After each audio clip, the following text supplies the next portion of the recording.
Do you condemn the violent attacks, firebombings, and vandalism by groups like Jane's Revenge? Is this how you run your classroom? Are students allowed to question you? Absolutely. Or are they also treated like this, where No, they're told allowed that they're to question. opening up people to violence? We have a Quote, I don't like the Supreme Court decision on abortion. I think it went too far. I don't think that a woman has a sole right to say what should happen to her body.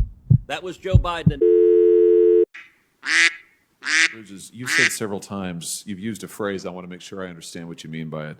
You've referred to people with a capacity for pregnancy. Would that be women? Senator Josh Hawley engaged in a debate about abortion with a pro-choice professor during a Senate Judiciary Committee hearing. Many women, cis women, have the capacity for pregnancy. Many cis women do not have the capacity for pregnancy. There are also trans men who are capable of pregnancy, as well as non-binary people who are capable of pregnancy. So this isn't really a women's rights issue. We can recognize that this impacts women while also recognizing that it impacts other groups. Those things are not mutually exclusive, Senator Hawley. Oh, so your view is that the core of this right then is about what? So I want to recognize that your line of questioning is transphobic, and it opens up trans people to violence by not recognizing that. Wow, you're saying that I'm opening up people to violence by asking whether or not women are the folks who can have pregnancies? So I want to note that 1 out of 5 transgender persons have attempted suicide. So I think it's important because of my line of questioning? So we can't talk about it? Because denying that trans people exist and pretending not to know that they exist. I'm denying that trans people exist by asking you if you're talking about women having pregnancies? Do you believe that men can get pregnant? No, I don't think women can get So pregnant. you are denying that trans people exist? And that leads to violence? Is this how you run your classroom? Are students allowed to question you? Absolutely. Or are they also treated like this, where No, they're told that they're opening up people to violence? We have a good by time in my class. You should join. Oh, I bet. You might learn a lot. Wow, I would learn a lot. I've learned a lot just in this exchange. Absolutely. Extraordinary. When Roe versus Wade was decided, one Democrat who spoke up against it was a fellow named Joseph Robinette Biden. Senator Ted Cruz brought up previous statements from President Biden opposing Roe v. Wade during the Senate Judiciary Committee hearing. Who said in 1974, quote, I don't like the Supreme Court decision on abortion. I think it went too far. I don't think that a woman has a sole right to say what should happen to her body. That was Joe Biden in 1974. And you may say, okay, that was a long time ago. All right, let's go to 2007, just 15 years ago. 2007, Joe Biden. Tim Russert says, you supported that ban on late-term abortions. Biden said, I did, and I do. That was 15 years ago. Just weeks ago, the Democrats in this body voted to strike down every restriction on abortion across this country, including bans on partial birth abortion, and every single Democrat but one voted for it. Now, maybe you might say, you know what, Joe Biden was out of step. Well, there's someone else who had similar views, the chairman of this committee. In a June 1983 letter, the chairman of this committee wrote, quote, I have clearly studied the issue, abortion in depth, in favor of the Eagleton Amendment, which states clearly that the right to abortion is not guaranteed by the U.S. Constitution. The effect of this amendment will be to return us to the legal environment which existed before Roe versus Wade in 1973, signed Richard J. Durbin, member of Congress. That view continued. In August of 1989, Chairman Durbin wrote, and again I quote, I believe we should end abortion on demand. And at every opportunity, I have translated this belief into votes in the House of Representatives. Continued to say, I continue to believe the Supreme Court's decision in Roe versus Wade should be reversed. That was the view of a lot of Democrats not that long ago. But today's Democratic Party is afraid of the voters on this issue. What the Supreme Court has done is returned this deeply personal, deeply important, deeply contentious issues to the voters, to let the American people decide. That's democracy. Do you explain the flawed reasoning of Roe and how Dobbs corrected the flaw? Following the Supreme Court's decision to overturn Roe versus Wade, Senator Marsha Blackburn questioned witnesses during the Senate Judiciary Committee hearing. Well, that's correct. Legal scholars on the right and the left have roundly criticized Roe's reasoning. Justice Ginsburg, who was a proponent of abortion as a policy matter, recognized that its reasoning was fundamentally flawed, and she actually predicted that it would very likely be overturned. If I can connect this to the discussion about the year 1868, the reason that is the touch point is because that abortion advocates have insisted that the right to abortion somehow emanates out of the penumbras of non-existent words in the Due Process Clause of the 14th Amendment, or they also sometimes say it may be in the 4th or the 5th or the 9th or other amendments. It's not there in the text, but 1868 is the touch point because the 14th Amendment argument, the due process argument, is what the abortion advocates have Okay, relied then on. let's turn to why the states are in the best position to handle this, because I read the Harvard-Harris poll.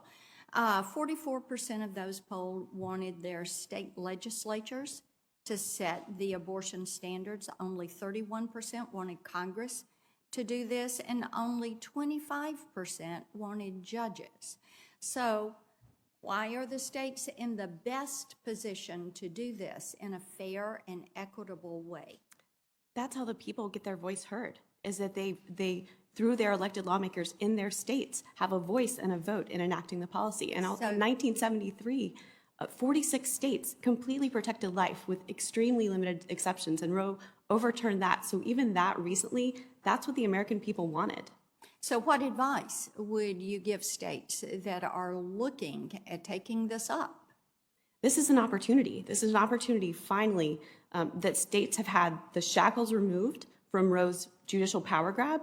It's an opportunity for the people to have a voice through their elected lawmakers to enact policies that support the dignity of women, that protect unborn life, that protect the health and safety and welfare of the citizens, and protect the integrity of the medical profession, to remove this barbaric procedure that destroys families, destroys communities, and has ended the lives of more than 60 million babies. And I've talked to women on all sides of this issue, as you can well imagine.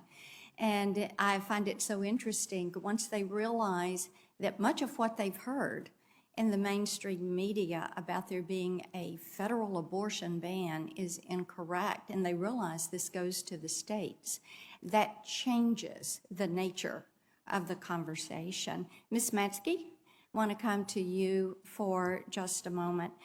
Planned Parenthood gets about $500 million a year that they can use to fund clinic work and provide health care. But what I have heard from many of the clinics in Tennessee is that Planned Parenthood doesn't provide the services that they need for maternal care, the services that they need post pregnancy.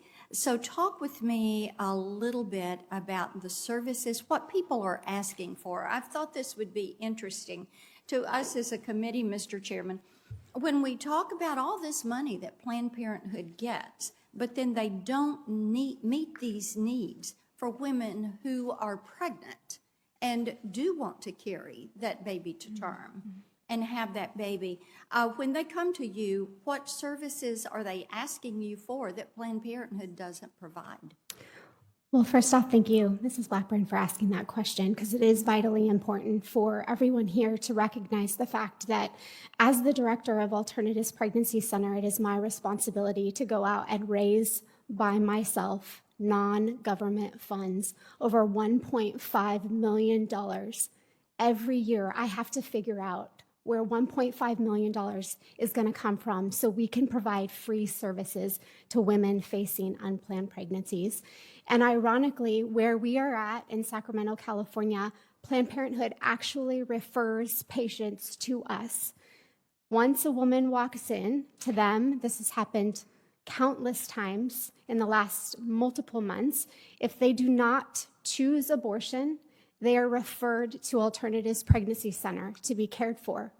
Alternatives Pregnancy Center offers all the support that they need, medical as well as material support. So the fact that Planned Parenthood sees the value of who we are and what we offer to women, I think is important for everyone here to understand.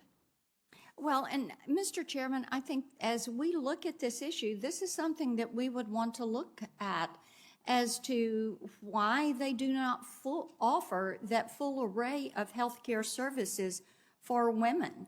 Why are they choosing to make that referral to an agency to receive those full services when they're receiving hundreds of millions and billions of dollars?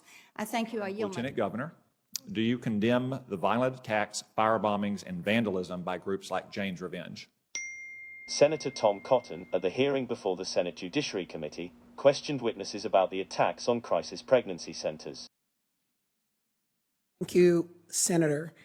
Let me just say, I will emphasize that violence against anyone is wrong, and no one should experience threats to their safety or their well-being. But I would also urge everyone to bring the same energy to the attacks that are taking place against abortion providers and clinics. All across the board, violence is unacceptable. And we know that we are seeing violent acts as well as threats and attacks also on abortion providers and clinics. And that also needs to be addressed with that same energy. We know that arson, bombings, assaults, which have increased exponentially, stalkings have gone up 600% since 2020 against those that are abortion providers. So no, I condemn any acts of violence and absolutely do not believe anybody should be experience threats to their well-being and safety. But that should apply equally across the board, and everyone should be working just as hard to make sure that abortion providers and clinics also get that same protection. Thank you, Ms. Harley. Again, first timer. I do condemn all violence, and I would just note that abortion is an act of violence against the most innocent and vulnerable human beings. Thank you. Professor?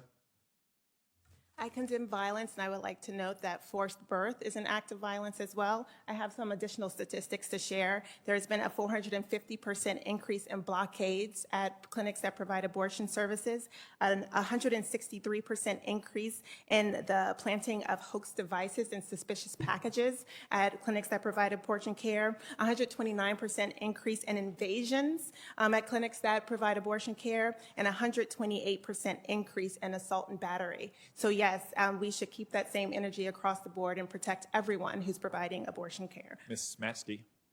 Yes, I also condemn that violence. Violence should never be carried out on anyone at any time. And pregnancy centers here recently, since the overturning, the violence has been overwhelming that we have sustained. And the amount of money we've had to spend to protect ourselves just so we can offer free services to women is unbelievable. Doctor? Thank you so much. I appreciate the outrage for the violence. In fact, my own family would appreciate some outrage in protection of ourselves.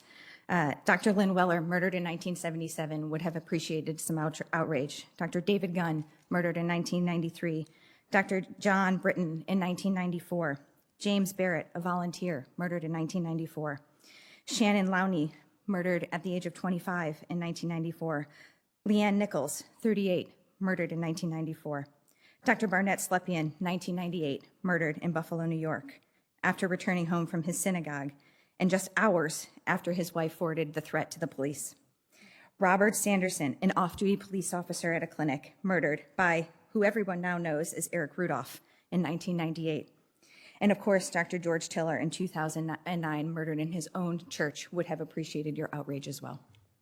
I'm sorry, I didn't hear an answer to my question. Do you condemn the violence committed by groups like Jane's Revenge? Echoing all of my fellow panelists here, I absolutely condemn